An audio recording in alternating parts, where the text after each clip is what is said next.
23 de maio de 1934.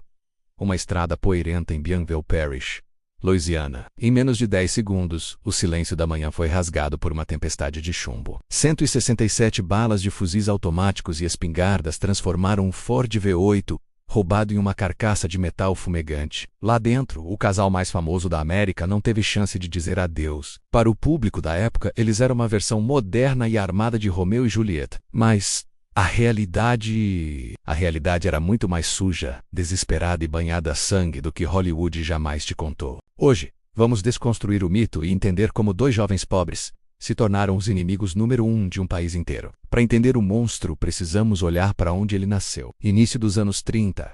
A Grande Depressão tinha transformado o sonho americano em um pesadelo de fome e poeira. No Texas, as famílias viviam em barracos. Clyde Barrow vinha de uma dessas famílias. Ele não nasceu um assassino.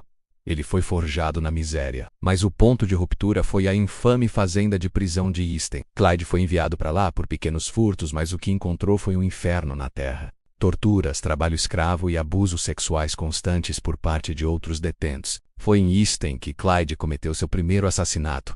Ele esmagou o crânio de seu agressor com um cano de ferro. Para escapar do trabalho forçado, ele convenceu um colega a decepar 2 de seus dedos do pé com um machado. Quando ele saiu daquela prisão, ele não era mais um rapaz. Era um homem quebrado, movido por um ódio profundo contra qualquer um que usasse uma farda. E então, ele conheceu Bunny. Bunny Parker era diferente. Ela era inteligente e escrevia poemas, queria ser atriz. Mas ela estava entediada, presa em um casamento fracassado e em um emprego de garçonete que não levava a lugar nenhum. Quando Clyde entrou em sua vida, ela não viu um criminoso. Ela viu um passaporte para a liberdade. Foi uma atração fatal. Ela escolheu ficar com ele, mesmo sabendo que o caminho terminaria em morte. O cinema nos faz acreditar que Bunny e Clyde passavam o tempo assaltando grandes bancos e distribuindo dinheiro aos pobres. Mentira. Na maior parte do tempo, a gangue Barrow roubava mercearias de esquina, postos de gasolina e pequenos armazéns rurais. Muitas vezes, após arriscarem suas vidas em tiroteios, eles fugiam com menos de $10 no bolso. A vida deles não era glamour.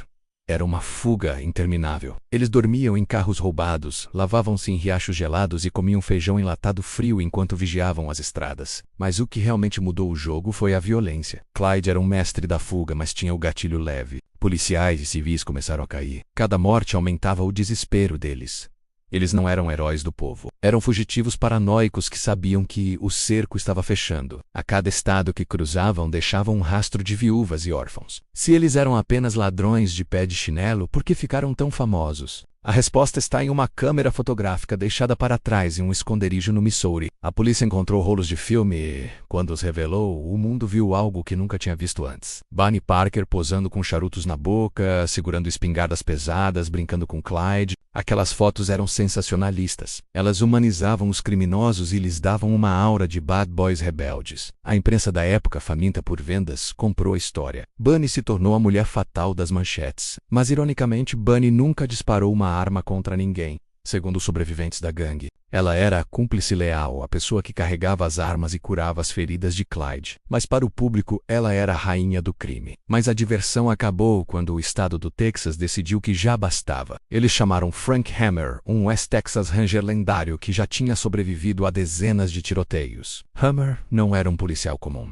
Ele era um caçador de homens. Ele estudou os passos de Bunny e Clyde por meses. Ele percebeu que eles sempre voltavam para visitar a família. Hammer conseguiu converter um dos amigos do casal em informante e montou a armadilha perfeita em uma estrada solitária na Louisiana. Na manhã de 23 de maio, o Ford V8 de Clyde apareceu na curva. Frank Hammer e outros 5 homens estavam escondidos no mato. Eles não gritaram mãos ao alto. Eles sabiam que se dessem um segundo a Clyde, ele usaria sua metralhadora Browning e ninguém sairia vivo. O grupo abriu fogo simultaneamente. Foram tantos tiros que as testemunhas disseram que parecia uma explosão única e contínua. Clyde morreu instantaneamente com um tiro na cabeça. Benny começou a gritar, um grito que os policiais nunca esqueceram menos antes de ser atingida por dezenas de balas também. O carro continuou andando lentamente até cair em uma vala, enquanto o chumbo continuava a voar. O que aconteceu depois da morte deles foi talvez mais bizarro do que a vida que levaram. Assim que os tiros pararam, moradores da região correram para o carro,